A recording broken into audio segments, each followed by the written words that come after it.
Assalamualaikum warahmatullahi wabarakatuh.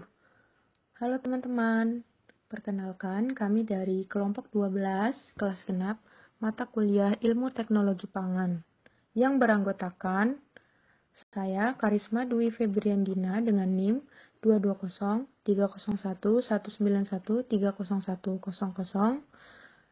Yang kedua, Wahyu Widyastuti Putri Handayani dengan NIM 220301191301002. Yang ketiga, Putri Ayu Rahma Pratiwi dengan NIM 220301191301004. Dan yang terakhir, Anissa Yulinar Anggarani dengan NIM 220301191301006. Kali ini kami akan mempresentasikan mengenai penggorengan pada kacang ercis atau Pisum sativum L. Salah satu metode pengolahan lanjutan yang paling sering diterapkan sebagai bentuk pengawetan makanan adalah penggorengan. Metode ini memanfaatkan minyak sebagai media penghantar panas. Prinsip penggorengan yaitu menggantikan kandungan air dalam bahan pangan dengan minyak ketika terjadi perpindahan panas dan massa.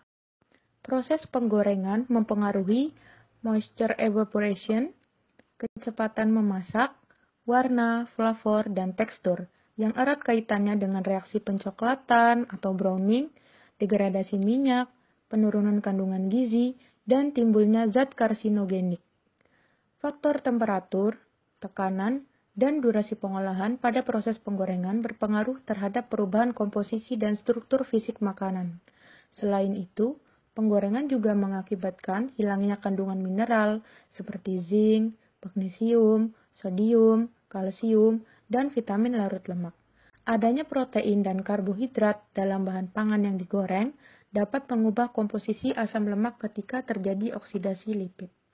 Beberapa fitokimia yang dipengaruhi oleh temperatur yaitu asam fenolik, flavonoid, karotenoid, asam askorbat, glukosinolates, dan klorofil.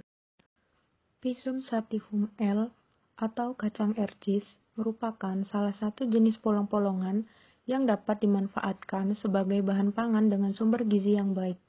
Kacang ini memiliki kandungan gizi yang terbilang lengkap, seperti protein, mineral, karbohidrat kompleks, vitamin, dan fitokimia lainnya.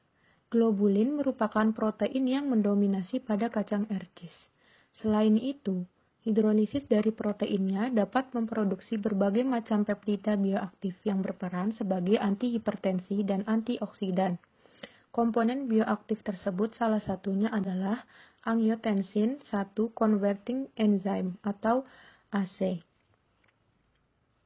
Kandungan karbohidrat berupa pati dengan kandungan amilasa yang cukup dan memiliki kegunaan spesifik.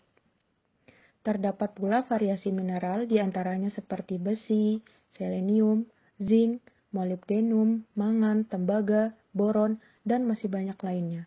Kandungan fitokimianya yaitu berupa senyawa fenolik seperti tanin, asam fenolik, dan flavonoid, fitat, saponin, dan oksalat. Selanjutnya ada manfaat dari kacang ercis. Kacang ercis itu dapat menurunkan kadar kolesterol darah karena polisakarida berupa selulosa, hemiselulosa, dan pektin. Nah, selulosa, hemiselulosa, dan pektin ini masing-masing memiliki derajat kelarutan yang berbeda-beda. Kemudian, selain untuk menurunkan kadar kolesterol darah, kacang ercis juga memiliki efek probiotik bagi usus besar karena mengandung rafinosa, galaktosa, oligosakarida dengan konsentrasi yang tinggi. Pengaruh teknik penggorengan pada kualitas kacang ercis. Penggorengan pada kacang ercis akan mempengaruhi kualitas atau karakteristik dari kacang ercis, sehingga perlu diamati kualitas atau karakteristik kacang ercis setelah digoreng. Pengamatan dilakukan pada warna, tekstur, aktivitas air, dan kandungan gizi dari kacang ercis.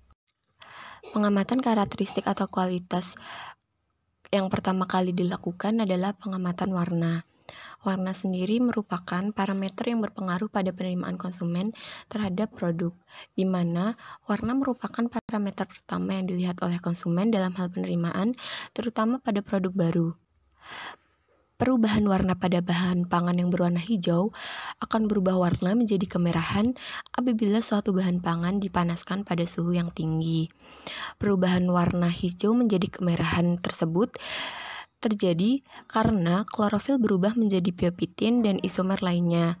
Perubahan warna dari hijau menjadi kemerahan akan terjadi juga pada kacang ercis yang digoreng. Warna kemerahan hasil dari penggorengan pada kacang ercis merupakan warna yang tidak diinginkan oleh konsumen. Karakteristik makanan berupa tekstur itu dapat ditangkap oleh konsumen ketika mengonsumsi atau mengunyah makanan terkait. Nah, dari produk kacang ercis goreng, dia akan menjadi lebih keras dan juga renyah setelah digoreng. Dua tekstur ini merupakan dua dari beberapa tujuan proses penggorengan. Tekstur tersebut diakibatkan karena pembentukan kerak, yang mana pastinya dengan proporsi yang pas. Hal-hal yang sangat mempengaruhi yakni berupa ukuran sel, tentunya ukuran sel dari kacang ercis, kemudian luas permukaan. Bisa dikatakan kacang ercis memiliki luas permukaan yang luas karena ukuran bahannya yang cukup kecil. Kemudian berat jenis kacang ercis, kandungan pati dalam kacang ercis, kandungan pektin, dan juga total padatan dalam kacang ercis. Sehingga dapat diambil kesimpulan bahwa komposisi dari bahan baku itu akan sangat mempengaruhi tekstur akhir dari produk olahan dengan cara digoreng. Kemudian ada aktivitas air atau water activity. Ini sangat berkaitan dengan aktivitas mikroba dan juga laju reaksi kimia, yang mana sangat mempengaruhi stabilitas dan juga daya simpan produk. Ketika aktivitas air dalam produk itu rendah, maka aktivitas mikroba dan juga laju reaksinya itu juga rendah, sehingga akan memperpanjang umur simpan dari produk. Nah, untuk aktivitas air ini, batasnya agar tidak ada mikroba atau menghambat mikroba tumbuh yakni kurang lebih 0,6. Sedangkan dari penelitian, itu sudah terdapat jika kacang polong digoreng dengan cara penggorengan vakum, water activity-nya itu kurang dari 0,35, sehingga dapat direkomendasikan penggorengan dengan metode vakum untuk memperpanjang umur dari produk tersebut. Kacang ercis atau green pea merupakan salah satu kacang-kacangan yang mengandung vitamin C. Namun, dalam pengolahannya sangat perlu diperhatikan karena vitamin C memiliki sifat yang kurang stabil, kemudian mudah oksidasi menjadi asam dehidroaskorbat karena adanya pemanasan. Sedangkan metode penggorengan merupakan salah satu metode pengolahan termal yang mana pasti melibatkan proses pemanasan. Kemudian dari penelitian telah ada yang menyatakan bahwa pengolahan yang berbeda pasti memberikan produk dengan vitamin C dengan kadar yang berbeda pula. Sebagai contoh, kacang ercis yang dikeringkan terlebih dahulu dengan cara vakum sebelum digoreng memiliki kandungan vitamin C yang lebih banyak dibandingkan dengan kacang ercis yang direndam dalam air sebelum digoreng. Hal ini mengingat bahwa vitamin C itu memiliki sifat larut dalam air, sehingga dalam proses perendaman, vitamin C-nya akan ikut terbawa oleh air. Kemudian terdapat pengaruh parameter pengolahan pada kualitas kacang ercis goreng.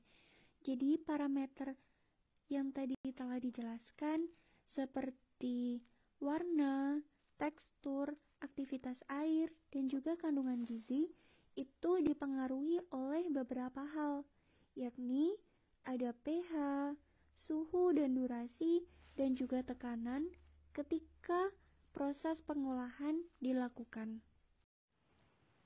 Yang pertama adalah pH. pH merupakan indikator yang seringkali berpengaruh terhadap pengolahan suatu produk pangan, terutama jika pada kacang ecis ini adalah pada kualitas sensori seperti warna yang dihasilkan oleh pigmen klorofil. Jadi, konstanta laju kehilangan warna hijau atau degradasi klorofil menurun seiring dengan meningkatnya pH. Nah, dari sini artinya bahwa kualitas warna hijau dipertahankan pada tingkat kondisi pH yang lebih tinggi. Pada penelitian lain juga menemukan bahwa klorofil A terdegradasi lebih cepat dari klorofil B pada semua nilai pH untuk suhu yang diterapkan. Hasil penelitian juga menunjukkan bahwa klorofil A lebih rentan terhadap degradasi termal dibandingkan dengan klorofil B dalam kondisi yang asam. Untuk yang selanjutnya adalah suhu dan durasi penggorengan. Seperti yang kita ketahui, penggorengan merupakan salah satu metode pemasakan menggunakan suhu tinggi. Jadi kombinasi waktu dan suhu selama menggoreng merupakan faktor penting yang mempengaruhi kualitas produk dari bahan pangan yang digoreng. Ada sebuah penelitian yang mengatakan bahwa semakin tinggi suhu dan lama waktu penggorengan, maka juga semakin berkurang zat gizi dan kehilangan warna serta rasa alami. Pada penggorengan green pea atau kacang ercis sendiri, dilaporkan bahwa penurunan kadar klorofil terjadi saat peningkatan suhu pemasakan. Jadi, semakin tinggi suhu dan durasi penggorengan, maka akan semakin besar pula degradasi pigmen klorofil yang terjadi pada penggorengan kacang ercis.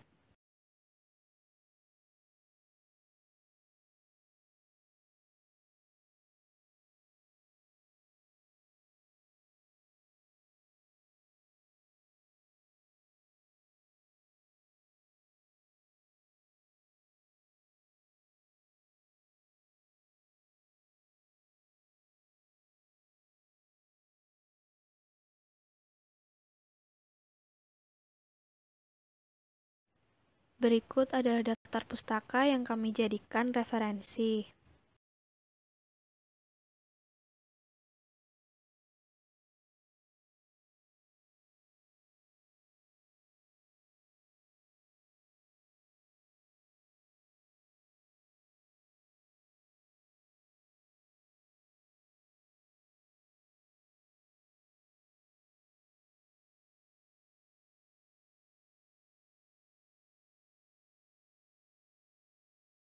Baik, sekian dari kami. Apabila masih banyak kekurangan dari kelompok kami mohon maaf yang sebesar-besarnya.